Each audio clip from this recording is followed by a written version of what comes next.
Sebuah perjalanan menyusuri sudut kota Kudus, mengulas sejarah, inovasi, invention untuk Kudus lebih maju.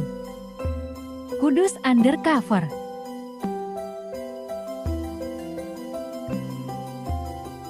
Tapi lokasinya ini di Kabupaten Kudus, tempatnya di Desa Tanjung Rejo dan Kandang Mas. Ada meliputi beberapa desa, tidak hanya Tanjung Rejo. Tanjung Rejo itu adanya di Kecamatan Jukulo, kalau Kandang Mas di Kecamatan Dawi. Kita merepet ke ngiri sedikit. Awas. Ini harusnya kan pintu masuk, pintu keluar itu tidak sama, sehingga kenyamanan memang satu-satunya harus dari sini. Ya berarti diperlebarkan. Orang sekali ke sini ya mungkin akan berpikir lagi, ke sana jalannya jelek kok begitu. Saya ke sini itu sudah kalau nggak salah 3-4 tahun yang lalu ketika baru dibuka, sampai sekarang ya masih jalannya masih seperti ini. Salam bahagia, salam sejahtera, salam Putri Cempa. Perempuan itu cantik, cerdas, mandiri, proaktif, dan agamis. Saat ini kami berada di Bendungan Logung. Kalau saya lihat tulisannya ya Kementerian Pekerjaan Umum, berarti ini mungkin anggarannya dari pusat. Dan untuk perawatan dan sebagainya Balai Besar Wilayah Sungai Pamalin Juwana. Tapi lokasinya ini di Kabupaten Kudus, tempatnya di Desa Tanjung Rejo dan Kandang Mas. Ada meliputi beberapa desa, tidak hanya Tanjung Rejo. Tanjung Rejo itu adanya di Kecamatan Jukulo, kalau Kandang Mas di Kecamatan Dawi. Kalau yang mau berlibur ke Bendungan, bukan sini tempatnya. Ini bukan pintu masuk, ini bukan tempat area wisata. Ini untuk bekerja pengendalian air. Jadi bukan untuk wisata. Wisatanya kita nanti akan masuk ke keluar, pintu keluar ke sebelah kanan yang ada tempat-tempat kuliner dan sebagainya. Kalau ini untuk mengatur atau mengendalikan air. Keberadaan Bendungan Logung ini sangat bermanfaat. Fakta yang sekarang ada di Kabupaten Kudus, banyak lahan yang dulunya kurang produktif menjadi produktif ketika cukup teraliri air. Nah, ternyata keberadaan bendungan di mana saja, tidak hanya di Kabupaten Kudus, bukan hanya untuk mencukupi kebutuhan air petani, tapi juga bisa untuk tempat wisata. Nanti kita akan lihat di area wisatanya, karena sini bukan area wisata, kita akan menuju ke area wisata yang sebelah kanan sana. Matur sembah nuwun, Pak. Ya, saya langsung ke sana nggih. Ya.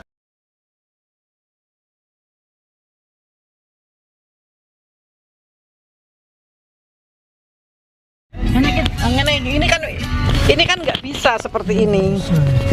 Nah, kita merepet ke ngiri sedikit. Awas. Ini harusnya kan pintu masuk, pintu keluar itu tidak sama, sehingga kenyamanan memang satu-satunya harus dari sini. Ya berarti diperlebarkan gitu, dilebarkan. Ini kalau mau bisa dong. Ini nggak pas ini untuk selalu lintas keluar masuknya ini, jadi sangat riskan, sangat rawan kecelakaan, kemudian tidak nyaman lah bagi para pengunjung. Dengan kondisi lalu lintas yang seperti ini, kita harus nunggu mobil keluar dulu untuk bisa masuk. Dan ketika kita mundur, di belakang sudah ada parkir dan sebagainya, sudah overload, mestinya dari bawah itu sudah di stop seperti itu kalau menurut saya loh ya. Dan nanti jalan ini memang semua harus dipagar untuk menuju ke lokasi, karena kanannya itu gunung, kirinya tebing. Jadi kalau bisa ya supaya tidak rawan longsor ini dipagar keliling dulu untuk keamanan pengunjung. Kita tentu tidak menghendaki ya ada eksiden-eksiden yang nanti kemudian menjadi sebuah catatan sehingga orang tidak mau datang ke Embung. Jangan sampai, karena begitu indahnya Embung Logung. Begitu indahnya Embung Logung, memang sangat ingin dikunjungi para wisatawan. Kadang-kadang riskan. Ini mestinya ada peran serta dari pemerintah, bisa menciptakan infrastruktur sarana prasarana yang memadai, yang membuat Ini orang sekali ke sini ya mungkin akan berpikir lagi, ah ke sana jalannya jelek kok begitu. Saya ke sini itu sudah kalau nggak salah 3-4 tahun yang lalu ketika baru dibuka, sampai sekarang ya masih jalannya masih seperti ini. Ini lebih Malah lebih parah.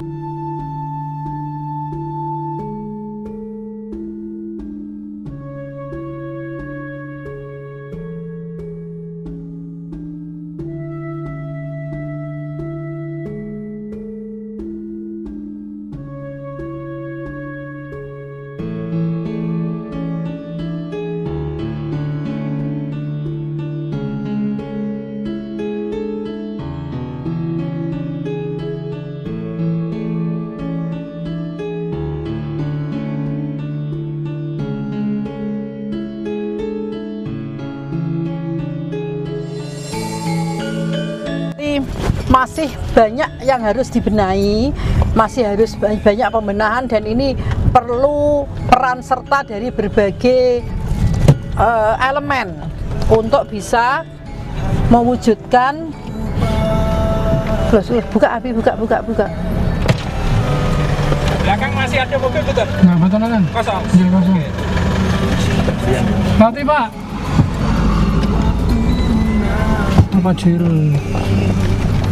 Pajero mobil kuat. Orang yang beri mana Pajero?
Karena ini memang daerahnya pegunungan, seharusnya jalan yang menuju untuk parkir itu harus benar-benar diparkir keliling.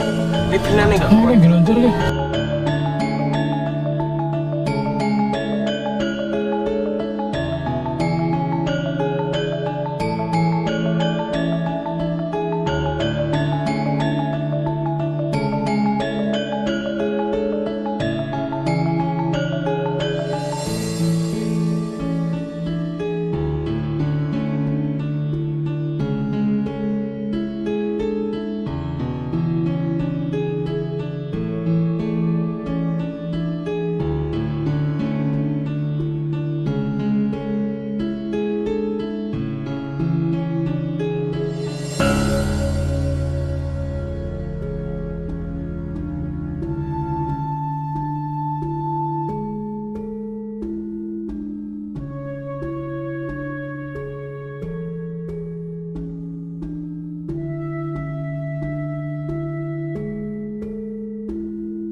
saja yang bisa dinikmati di area Embung Logung yang ada di Kabupaten Kudus. Yang pertama kita bisa naik kuda.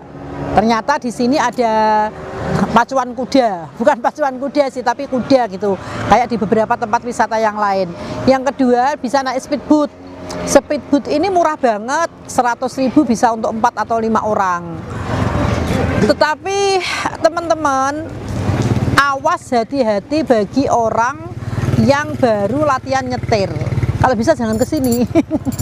Jadi bagi teman-teman yang mungkin nyetirnya belum terlalu mahir, itu sebaiknya nggak usah ke sini dulu. Kalau ke sini sebaiknya naik motor aja, karena ini memang wisata pegunungan ya.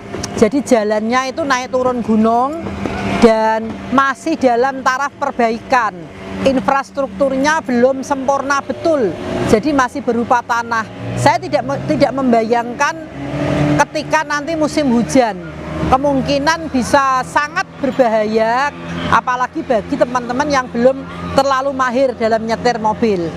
Nah, di Embung Logung ini masih banyak hal yang perlu dibenahi, terutama sarana prasarana untuk pengunjung supaya nyaman, dan juga tentang kesadaran peduli lingkungan supaya kondisi embung dan sekitarnya ini masih tetap bersih, suasananya bersih, bebas sampah. Kayaknya beberapa tempat saya lihat kurang ada tempat sampah yang memadai. Jadi pengunjung kalau habis makan itu mestinya langsung ada tempat sampah yang disediakan seperti itu. Teman-teman, embung ini memang sudah digagas oleh pemerintah Kabupaten Kudus sejak mungkin tahun 90-an ya, tetapi baru terwujud kira-kira 2010 terwujud, dan alhamdulillah di embung ini seandainya pemerintah Kabupaten Kudus ini melihat potensi wisata yang luar biasa. Kita pernah melihat di Dube ya, Dube itu ada potensi air mancur yang digerakkan, dikasih lampu-lampu gitu sampai bagus banget. Apakah kita perlu punya nyali untuk naik speedboat? Ya, karena saya lihat speedboatnya ini lumayan kenceng ya, dan durasinya juga cukup lama, hampir 30 menit. Jadi kalau bisa nyali kita ditata dulu. Kalau nggak ada nyali nggak usah naik speedboat. Cuman kalau nggak naik speedboat di Embung Logung kayaknya bukan wisata. Wisata Embung Logung ya memang naik speedboat di atas embung. Ini menjadi suatu ikon wisata yang ada di Kabupaten Kudus. Kalau ini belum digarap secara maksimal itu sayang sekali, karena ternyata pada hari Minggu, hari ini ketika kami syuting pada hari Minggu, itu lebih dari 100 mobil datang ke wilayah Embung Logung. Jadi kita perlu menyediakan sarana prasarana, fasilitas untuk para wisatawan yang datang ke sini. Terus Embung Logung ini juga ada di Dukuh Kandang Mas. Potensi desa Kandang Mas ini luar biasa. Mungkin pemerintah desa Kandang Mas bisa mengarahkan wisatawan embung ini kembali ke maksudnya ikut masuk ke desa Kandang Mas dan berwisata di desa Kandang Mas, sehingga ada semacam tujuan wisata tidak hanya ke embung saja, tetapi ke desa-desa yang lain. Setelah dari embung kita bisa ziarah ke Sunan Muria, kemudian kita bisa ke air terjun Montel yang ada di Colo, itu juga bisa. Teman-teman, Kudus memang punya banyak potensi wisata, banyak banget yang bisa dimajukan, dikembangkan. Ini tinggal bagaimana pemerintah daerah menangkap peluang ini. Selamat berwisata di Kabupaten Kudus dan selamat datang di Embung Logung yang sangat indah dan mempesona. Salam bahagia, salam sejahtera, salam putri cempa, cantik, cerdas, mandiri, proaktif, dan agamis. Datang bersama keluarga.